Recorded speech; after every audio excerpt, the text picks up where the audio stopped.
History's boobs, bigger than you thought. Sorry.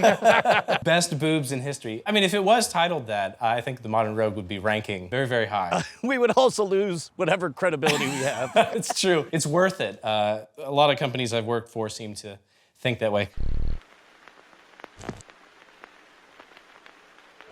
This episode of The Modern Rogue brought to you by Squarespace. Head on over to squarespace.com/rogue, spell it right, R-O-G-U-E. Sign up for a free trial, get 10% off. Jordan Bringing, you are one of the longest writing authors in the history of Modern Rogue articles. I'm so thrilled that you flew out to come join us. I'm so happy to be here. Thanks for having me. For anybody who doesn't know, we do articles at themodernrogue.com. Everybody should read all of them, starting with which one, Jordan? So this article is called So History Was a Lot Weirder Than You Thought. Let's talk about the weirdness of history. So you have heard of the Salem witch trials, yes? Yes. As a matter of fact, one of my favorite things in current history is how, for example, during the Communist Red Scare of the 1950s, no teacher wanted to comment on the Communist Red Scare. So instead, they talked about a totally separate, real thing that happened called the Salem witch trials.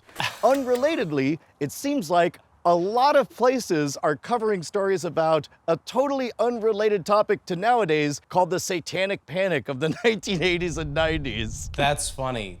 I had never actually put that connection together. That people are like talking about the thing that's happening now, but they're using sort of an analogous past. I don't know what thing you're talking about, Jordan. Tell me about this unrelated thing. Yeah, okay. So there's the Salem witch trials, but 200 years later, there was an even weirder Salem trials, but it was about tomatoes. Wait, was it in Salem? Like Salem, Massachusetts, or Salem, England, Salem? Or is there another Salem? Yeah, it's Salem, New Jersey, so it's like knockoff.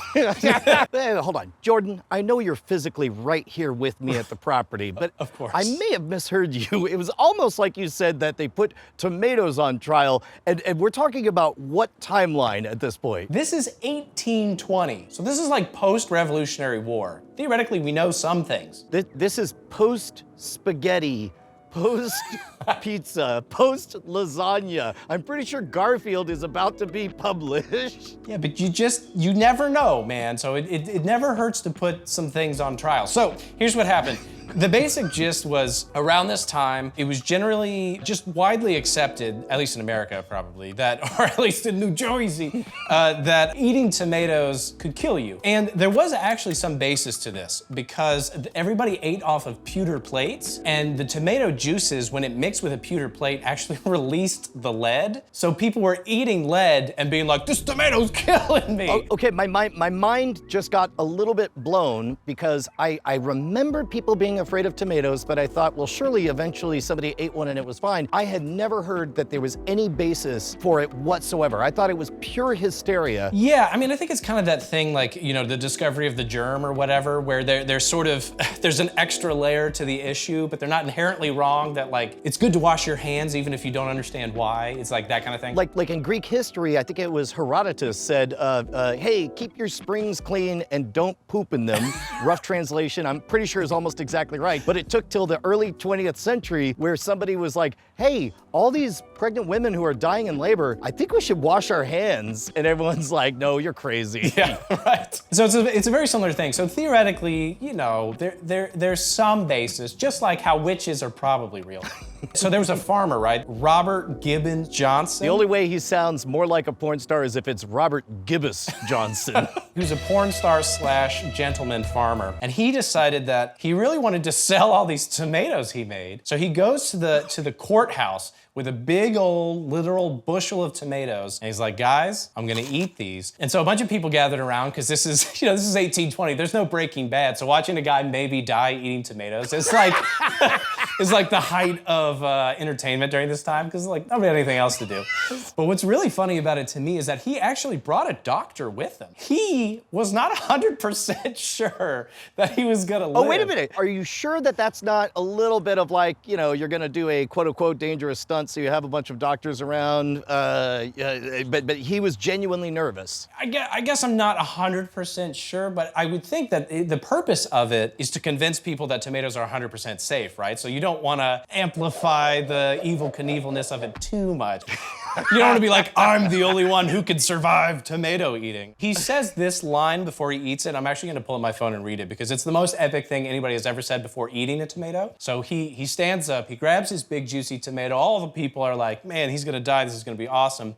And he goes, the time will come when this luscious scarlet tomato, rich in nutrition, a delight to the eye, a joy to the palate, whether fried, baked, broiled, or even eaten raw, will form the foundation of a great garden industry. And then he ate a tomato and he was totally fine because, there was no. And he was right too.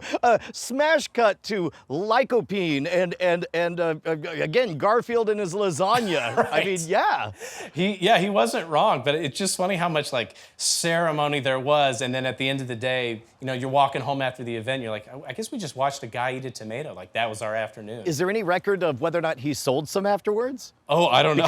Because by the way, like imagine I'm selling popcorn and I'm like, here's some popcorn. It's so not deadly, I'll eat one. Who wants some? What I would do is I would buy a tomato and then run home to my wife who hadn't seen the trial. And I was like, babe, check this out. And then, no. The thing about hysterias and purity spirals is oftentimes, despite overwhelming evidence, people still won't believe it. Did everybody just calm down? And I highly doubt this is the only guy in the world who had ever tried a tomato and lived and been like, I'm sure these are fine. But this seems to be like one of the bigger like touch points of several people all at once kind of recognizing tomatoes are probably fine. I mean, clearly he was growing them. So, and to your point, like other things in the world existed. I think sometimes just America can be a little bit behind on some things. Like Italians have been eating spaghetti for like 500 years and Americans are like, I don't know. I can't believe you came full circle and managed to land one of our unofficial slogans, it's probably fine. Speaking of mass hysteria, I've got another one for you. It's a one guy hysteria. It's a single hysterian. Yeah, but he pushed it on everybody, even if people didn't realize it. So again, 100 years later from the tomatoes, we figured out tomatoes were safe. America's doing great. It's the roaring 20s. Alcohol is sexy and illegal at this point, and we're looking for fun things to do. And jazz music becomes a thing, and everybody loves jazz. There's all kinds of fun dances with it, except for one guy. Henry Ford is like, I don't like this at all. It's too sexy, and I think it was invented by Jewish people. Oh my God. You know what's funny is I was thinking to myself, Brian, don't say the other thing that that Henry Ford didn't like. It all comes back to that, I guess. He believed that Jewish people were tricking or coercing or whatever African Americans at the time to invent the music to then morally degrade society for the purposes of some nebulous... Do you think that Henry Ford was just embarrassed that he didn't get jazz music? Because I knew some people like that in college. Quite possibly, because here's what his answer was. You know what? I do know how to dance, and Jewish people are not behind, maybe. Square dancing, line dancing, kind of the very rigid, traditional, So what he did is he actually poured so much of his money into forcing schools to teach it, hosting festivals and like radio shows. He even wrote a book on how to do it, which is probably a thrilling novel. I do vaguely remember something about like, he would make this part of the job is that you would have to do the square dances, right? Yeah, I mean, so he tried to essentially impose this thing upon culture. This is why even today, gym classes, like for a lot of public schools, one of the things that you learn is square dancing as opposed to the Charleston or something more interesting. Jonathan Haidt wrote a book called The Righteous Mind, and in it he proposes the idea that humans, give or take, this is a broad metaphor, but we're 90% chimpanzee and we're 10% bee. So by and large, we think for ourselves and we're primates or whatever, but when we get into a big enough group, man, oh man, do we bond together if we move in the same patterns and chant the same things at the same time, which is why you see the same structures again and again and again, for example, whether it's at church or various religious institutions, or on Sunday afternoons at football games, where you have a tribal entity that everybody knows the chants and they all stomp their feet in the same way. And that's also why most of basic training is singing and marching in unison unison so that you'll get to a point where it'll be obvious to you that you should jump on that grenade so that while you may die, the platoon will live on. It wouldn't surprise me at all if Ford was tapping into that kind of human instinct. He definitely thought there was something about dancing, specifically in music, that was very culture shaping, right? Like he saw jazz as taking American culture down some dark road, and he thought that line dancing and country music would take us down some pure path. I'm doing everything I can to steer us away from Yeah, right. I mean, Ford's difficult past. So, yeah. Anyway, on a lighter topic, so around the same time, parents would ship their children through the mail. Okay. The closest to this I remember hearing about was there were comic book ads where they would ship like a squirrel monkey through the mail. But you mean actual children in the actual mail? Yeah, so for a long time, like for the first however many years, basically until 1913, the USPS wouldn't ship anything more than 4 pounds. I mean, you were basically just sending letters back and forth. But then in 1913, they're like, all right, ship whatever you want. We're gonna do big stuff now. We have the infrastructure. And so immediately some parents were like, can I ship at one point there was a 4-year-old shipped 73 miles away to her grandma's house, and it cost 53 cents. And they were like, well, we said we'd do it. I would imagine that they're not trying to trick the postman, right? The post guy shows up and they're all like, you'll notice there are holes. That's because, hi, say hi, Julie. Okay, just 73 miles. And he's like, yeah, I'll do it, fine. We'll bill old Uncle Sam 53 cents. There obviously was that, but they discontinued the practice after like about a year. To your point, like it was sort of up to the individual postman, right? Like some guys would be like, all right, yeah, that sounds fun, or whatever. But it wasn't like a law that if somebody gives you their child, you have to ship it. And there were others that were like trying to sneak kids, apparently, because their mailman was less amenable to shipping children to human trafficking. Eventually the USPS had to be like, okay, no, we're not doing that anymore. Okay, well, we know we could read so many more Jordan breeding articles over at themodernrogue.com, but do you have any other projects you're working on, my friend?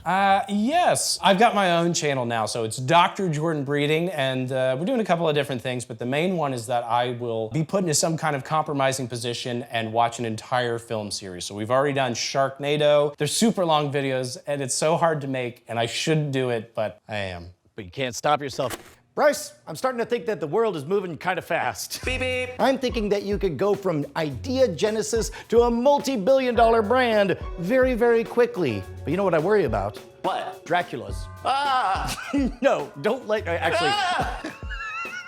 What I worry about is other people moving faster than me. And the problem is there's all these stops along the way. You have to have your idea, you have to develop it, and that's the beauty of Squarespace. Squarespace gets you from zero to something instantly. Sign up right now, try it on the free trial, squarespace.com/rogue. You have a viable website with award-winning designs. And then as you grow, you'll be able to handle all of it, everything from email campaigns to an online store. Your message is going to be heard, and it's our friends over at Squarespace that are gonna make it happen. Look, you don't have to take my word for it. Draculas! Squarespace.com/rogue. How many % off do you get? Not one. Not two. Not three. Oh, he's gonna do every one, huh? Not four. Strap in. Not five. Not six. Oh my God, he's really... Not seven. No, not 7. Is it 8? Not 8. It's gotta be 9 then, right? Not 9. Well, it couldn't Nobody knows the percent off. Squarespace.com/rogue. Modern Rogue is supported in part by viewers like you at patreon.com/modernrogue. In the description, you can find all of our credits and additional ways to support the show.